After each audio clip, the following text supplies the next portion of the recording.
Hey folks, before we get started, I just wanted to tell you, you can unlock unlimited access to political news, commentary, opinion, and a whole lot more at inforum.news/port for only 99 cents a month for your first 3 months. Hurry, get this limited time offer at inforum.news/port now.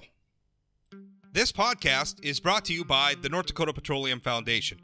From heating our homes, empowering our vehicles, to cell phones, clothing, and medical equipment, oil and natural gas makes everyday life better. North Dakota Oil and Natural Gas, advancing the possibilities. Learn more at ndpetroleumfoundation.org.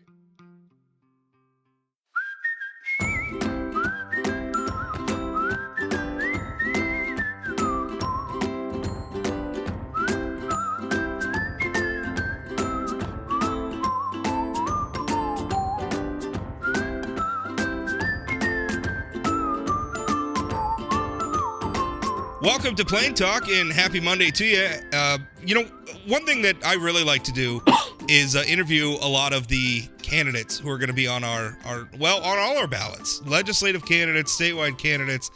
I think that's one thing this show can really offer is a nice venue where we don't have commercial breaks breathing down our necks, where we can have nice, thoughtful conversations about some of the very consequential offices that we elect people to, and including sometimes offices that maybe don't get as much attention. And maybe one of those is the Public Service Commission.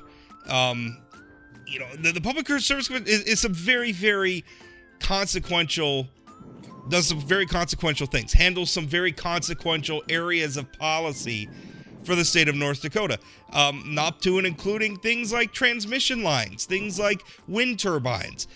Even when you're getting your fuel at the gas station, they're the folks who make sure that those pumps are. And I know a lot of us have probably been questioning this sometimes when you see that dollar amount, and you fill up your tank, and you're wondering, is this working right? That can't be right. Over $100 to fill up my tank. Goodness gracious. The PSC can't do anything about gas prices, unfortunately. But they do make sure that those pumps are accurate and the scales are accurate. So here to talk with me about that is someone who is, well, she's new to the PSC, though not new to this area of public policy. She has a lot of a very impressive resume, very impressive background in this area of our government. Sheri Haugen-Hoffart, who was appointed by Governor Doug Burgum to the PSC to replace Brian Kroshus. He's now our tax commissioner, and she's campaigning for a new, campaigning to finish the unexpired term. That's what North Dakota's law requires. If there's an appointment to an unexpired term, that appointment has to be confirmed on the next ballot, which means we have two public service commissioners. Julie Fedorchak is going to be running. She's just running on her regular re-election schedule for her 6-year term, and then Sheri is running to finish Brian Kroshus' term. And we've had her Democratic opponent, Trygve Hammer, on the program to talk with him a little bit, but now we're talking to Sheri. Sheri, how are you? I'm well. How are you, Rob? I'm doing good. That was a very long-winded introduction. I apologize for that. But a good overview. Thank you for that insight into the PSC. Oh, I try. I always feel like this show's better the less I talk, right? I try to bring smart people on, and the show's successful because I talk less and they talk more. Why'd you want to be on the PSC? A good question, Rob. My interest started 9 years ago, as I have put out there. I started on a board member from Capital Electric contacted me and asked me if I'd be interested in running for the board seat. And it sparked my interest. I did run. I was elected by the membership. So for 9 years, I served on Capital Electric's board of directors. And in doing so, that board, Capital Electric board of directors, appointed me to Central Power, which is out of Minot, North Dakota. So I learned about the energy industry from generation to transmission to distribution to end user. And for 9 years, that has really sparked my interest. And when this vacancy became open, I did contact Governor Doug Burgum and said, I'm very interested in serving on the PSC. What do you think is the most important thing and the PSC does a lot of things, don't get me wrong. But right now, I mean, understanding, the challenges in front of our state, all the things that are going on in the world, maybe that's the better way to ask the question. What's the biggest challenge facing the PSC right now? What's taking up most of your time? Well, right now it would be the hearings. We're getting in a lot of application. It's a busy time of the year for construction. So people want to take advantage of our construction season coming up. For me personally, it's learning the job, really digging into the applications. A challenge, I would not say it's a challenge, but being involved is the security of our electrical grid. Okay, because I write a lot about that. I mean, that's something that concerns me, and it's so central to everything in our state. I mean, it's not just obviously being able to enjoy the lights coming on when you flip the switch, and the heater coming on when Mother Nature decides to drop 10 inches of snow on us in the middle of April, which apparently is going to happen later this week, at least in my neck of the woods.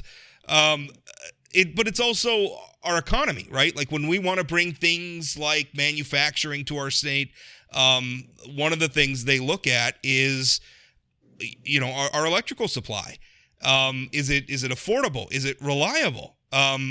These are things to keep in mind. So when you say reliability, why? Dig into that a little bit for us. Well, I mean, just think of everything that we have done this morning that resulted in flipping something on and having that electricity. So I think we all take it for granted, that reliability, that it's going to be there. But when I look at it from not only a consumer end, but a business end, what is the cost of that reliability?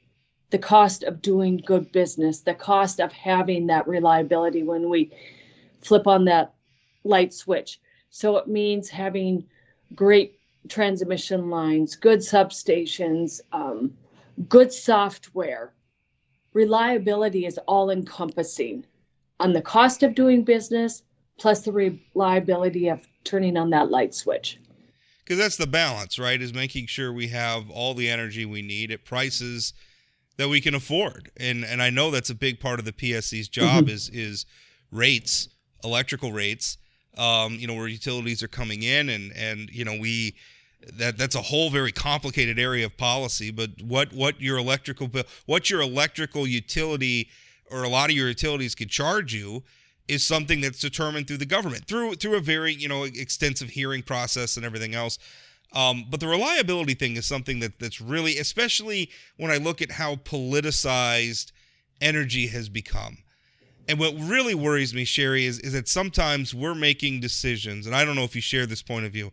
It feels to me sometimes we're making decisions about energy that are driven by political desires and maybe not necessarily the facts on the ground, right? I mean, if it were up to me, I would think it'd be great if we could just slap a solar panel on everybody's house and call it a day, and that would be good enough. But it's not, right? It doesn't work that way. It can't work that way. We don't have the technology for it necessarily to work that way, or the economic means, or the political will. So I guess that really worries me is sometimes when politics, moves into a policy area, it has a sort of gravitational force of its own that I think distracts from the things we really need to be paying attention to, which are market realities, technological realities. Can you expand on that a little bit? Do you view it the same way? Well, when you bring up solar panels, I look at it as in a diversified portfolio. And individuals can go out there and look at that solar panel for their house, and they should. Sure. I totally believe in innovation over regulation, not innovation, not regulation. I think there has to be some type of regulation. But Rob, I'm going to say to that solar panel on that house, it's great if it has reliability for you and your family needs. So that reliability goes back to individualization. But when you talk about a company providing that energy, that big picture reliability is for every consumer out there. So if I heard your points right, is my area is when I look at someone raising their rates, as in what is the cost of doing business, and is it all on the end user, you as a consumer? Yeah, I mean, that makes a lot of sense. And again, I don't want to discourage anything. If a solar panel works for you or a wind turbine or whatever, go at it. I'm not here to tell you how to power your house. But when I think, your job is, the power grid, we all depend on it and our businesses depend on it, right? I mean, you want to go to the grocery store and make sure the ice cream's not melted and and the meat hasn't gone bad. So, I mean, really, that's kind of it. Like, we have to make sure that the companies that produce the energy could do so reliably, that we could count on them, and that they're not going to be, sort of in the thrall of, pursuing, government incentives. Like, I mean, sometimes I feel like the government, tries to push things in a certain way, the federal government especially, and then without a lot of thinking about, well, are we still going to be able to turn the lights on? And what's that going to do to electrical rate bills? That really seems to be a lot of the fight. I don't like using the F word, fight. But I mean, that seems to be a lot of the contention right now is around that area of policy. Yeah, we're in a time right now where we're seeing increase in prices. All of us are seeing it at the gas pump, at the grocery store, in our electrical bills.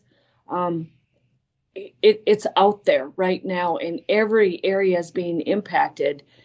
And what's going on in Ukraine, I mean, just there's a lot of, I don't want to use the word fear, but unknown out there, and it affects every one of us. And those price controls, wanting to control some prices or keep them at a level where everyday Americans can make a living and not have to worry about,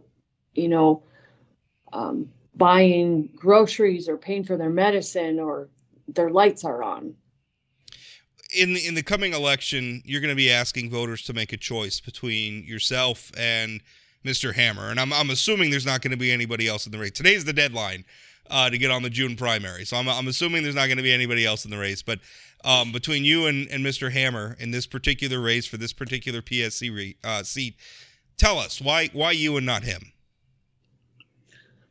Well, I'm going to talk about, like you said, myself. I have 9 years of strong energy background. I have the passion for the job. I am willing to work hard for all citizens of North Dakota. I will be fair. I will be consistent. I want to bring forth the education also of the PSC in what our role is. And education is a very important part of, we can all learn to do better or learn to understand, seek to understand and not judge. I have a strong network of people out here in North Dakota that support me, and that support means a lot to me, but I will work hard to continue to gain the trust and support of all citizens of North Dakota. Do you think that there's anything, and the PSC has been in control of Republican hands for a long time, and I feel like we've had some pretty great commissioners come through there. Brian Kalk, he's since moved on to the University of North Dakota. We have Brandy Chrisman, former state senator, who's been there for a long time. I feel like does a really good job. Brian Kroshus, I think, was very good before he moved on to the tax department. Julie Fedorchuk, I think, is an excellent commissioner. But are there things from your point of view? I mean, there's always room for fresh ideas, right? Mm-hmm. Is there any room? Is there anything like in terms of how the PSC does its business and things like that that you feel could be improved? Well, I'm 2 months into the job. Yeah, that's a tough question to ask the newcomer. Yeah, I'm asking a lot of questions. Our staff has had a turnover due to retirements. We're a very specialized staff. We're always evaluating. In the 2 months that I've been here, we're always looking at ways. I'm asking questions. What are we doing? How do we do it? Are there ways for efficiencies? We're always daily looking at it. Technology brings is always evolving too. So we're always looking at ways to be more efficient. And the staff does a great job.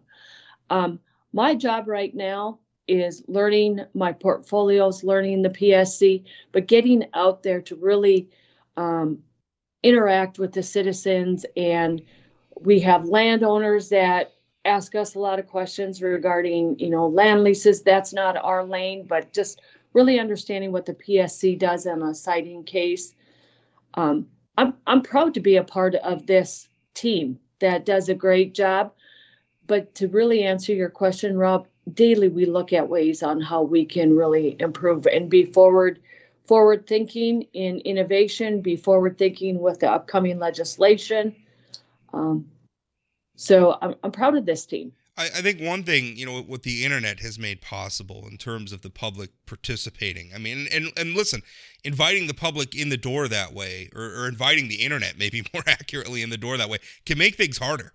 There's no question, because you get a lot of very insightful things from people. You also sometimes get crazy people who aren't paying attention or don't maybe understand what the PSC does. But are there things like in terms of being more open? Obviously, I'm very interested in government transparency. Are there ways, do you think, that the processes at the PSC could be made more open than they are, and stipulating to the fact that I think the PSC currently does a pretty good job. But yeah, we notice everything when we, our commissioners, are together. But I think one of the things that we really encourage is when we have a public hearing, we go to the counties that really open it up and tell the public, you are more than welcome to come to our hearings. Yeah. And be a participant. If you have concerns, come express them. We notice it. We notice it in the papers and the counties that we're at. But in the hearings that I've been to, we don't see the public there. I don't know how much more we can do, but that's an area where, we invite the public to come. And if you have a concern, let us know about it. I have always appreciated that instead of expecting everybody to come to Bismarck all the time, you go to where the issue is and hold the hearing there, so that people who are most directly impacted, at least geographically, by the I guess whatever it is before the PSC, can have the best opportunity to show up, at least in terms of traveling. So that's a good thing. You've been out on the campaign trail, I know. What are you hearing from voters? Like, what are you seeing out there, and what are you hearing? What are they talking to you specifically about? I have been asked why I was interested in the PSC, so I tell them my story and my desire on serving and why I'm interested. Some people have specific areas that they're interested, be it a pipeline or have a story to tell how they have been impacted by the PSC, good, bad, or indifferent as far as decisions. But generally, I have to say people are so nice, even if they have a concern, they bring it forth in a very professional manner. Like I said, some people have a story to tell and they want to tell it. It provides me a baseline too of points of interest that are out there with individuals and their interest with the PSC. I have a lot of support. I appreciate that. So it has been a wonderful opportunity to be out on the road, going to district conventions, meeting people, and hearing from them. That's one of the things we talk a lot about. Some of the politics right now is pretty tough out there, pretty partisan. I still think we're very lucky to live in North Dakota, how open our government really is. And really how nice most people are. I spend a lot of time talking to people in government, and most of them are helpful and great. And I don't know, we're still very blessed, I think, in North Dakota, despite maybe some of the rancor that's going on right now. One thing that when I had your opponent, Mr. Hammer, on the show, one point that he made, and that Democrats are talking a lot about, is the idea that we need to restore balance back to North Dakota politics, that we have too many Republicans, so we need to elect some Democrats. And some of that, I kind of laugh when they say that. So of course you say that. You're Democrats, right? So, but what would you say to that argument where they say, we have one party that's has too many people in office. We need to bring some, I guess, partisan diversity to elected office in North Dakota. What's your response to that as a Republican? Well, we can have some diverse conversations within our own party. Yeah, you were at that state convention the same as I was. There's plenty of diversity of thought there. Yeah. I sit and look at just where the agency that I'm currently in, and we have some tough discussions. I do with staff and all that, and let's have the conversation. Let's bring forth ideas. We're not always going to agree, but I look at it as opportunities to learn from each other. And we're not always going to get our way, but we are going to be united and move forward and never lose the intention of why we're here. We're here to serve the citizens of North Dakota and do what is right. Another point he brought up was the idea that maybe we shouldn't have maybe these shouldn't be partisan offices in the first place. Maybe the PSC, shouldn't be Republican or Democrat. Do you have any thoughts on that?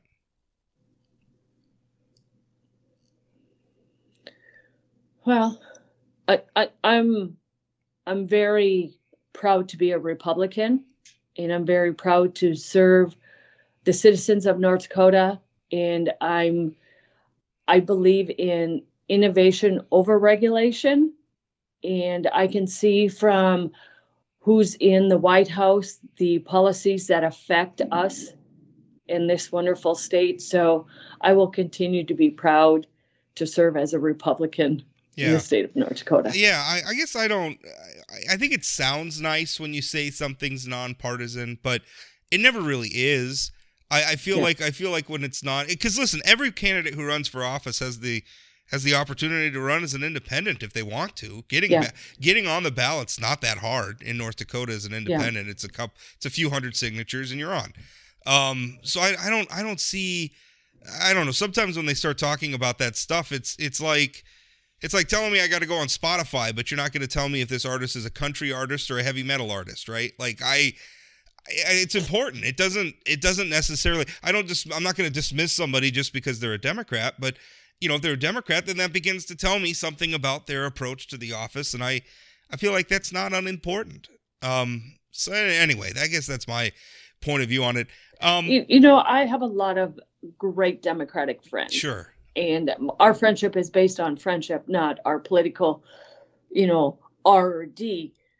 But in doing my job, I'm going to focus on my principles and my Republican principles on doing the job. And we're really impacted on the regulation and stuff based on who's sitting in the White House. And we're directly affected in what we do here as far as some of the regulation that comes forward. And again, I love the innovation over regulation, but let's finish the interview talking about some of that. You've mentioned the White House a couple of times. What sort of challenges are we facing from the federal government right now as a state trying to be in charge of our own destiny when it comes to all the policy areas the PSC is involved in? Well, you see a lot more restrictions come from Joe Biden's administration, shutting down DAPL, the pipeline, and, the clean energy, all that cost has a lot of impact with dollars attached to it or loss of dollars. President Trump was a lot more energy independence that we saw.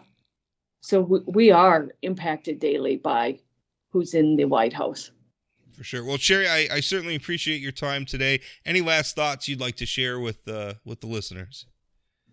Well, Rob, thank you so much for your time. I am very appreciative of Governor Burgum's appointment to this position. I'm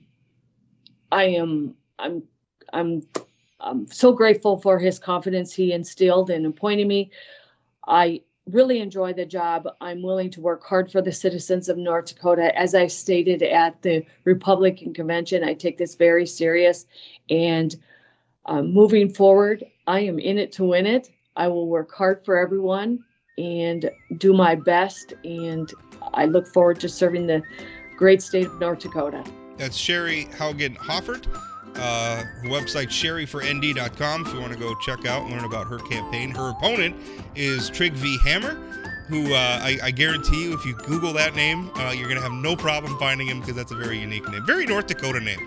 And I'm looking forward to this race, because I think you're both interesting people and smart people, and I always like that. I think North Dakota is served best by that sort of competition. Sheri, thank you again for your time. Thank you, Rob.